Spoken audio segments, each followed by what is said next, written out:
இந்த மாம்பழம் கீழே விழ மாட்டேங்கிறது. நாளைக்கு வந்து பாப்போம். கீழே விழுந்தா சாப்பிடுவேன். ஆஹா, அழகான மாம்பழம். சாப்பிடணும் போல ஆசையா இருக்கு. எப்படி சாப்பிடுவது? என்னால் எட்ட முடியவில்லை.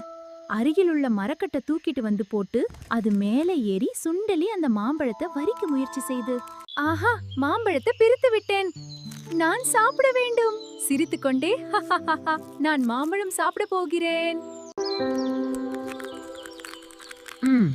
நிறுத்து. நான் சாப்பிட நினைத்திருந்த மாம்பழத்தை நீ எப்படி சாப்பிடலாம்? மாம்பழம் சாப்பிட வேண்டும் என்று நினைத்தால் மட்டும் போதாது. என்னை போன்ற அந்த மாம்பழத்தை பறிப்பதற்கு முயற்சி செய்திருக்க வேண்டும். நான் முயற்சி செய்தது போல நீயும் முயற்சி செய்திருக்க வேண்டும். பரவாயில்ல, நான் இருவரும் பகிர்ந்து சாப்பிடலாம். தன்பா, இந்த மாம்பழத்தை மிக்ஸில போட்டு ஜூஸ் அடிச்சு நாம 2 பேரும் குடிச்சிடலாமா? நான் மிக்ஸியை தரேன், அதுல ஜூஸ் அடி, அவ 2 பேரும் குடிச்சிடலாம். மேங்கோ ஜூஸ் சூப்பரா இருக்கும். நீங்க ஜூஸ் பாட்டில் ரெடி. நாங்க மேங்கோ ஜூஸ் குடிக்க போறோம். நீங்களும் வாங்க. அற்புதம்! இந்த வெயிலுக்கு இதுதான் சரியானது. ஆமாம், இதை நீங்கள் முயற்சிக்க வேண்டும். மிக சுவையானது. ஆம், தொண்டைக்கு மிகவும் இதமாயிருக்கிறது. வணக்கம் நண்பர்களே, நீங்களும் எங்கள் போல ஒற்றுமையாக இருங்கள். ஒரு லைக் பண்ணுங்க, ஒரு கமெண்ட் பண்ணுங்க, சப்ஸ்கிரைப் பண்ணுங்க.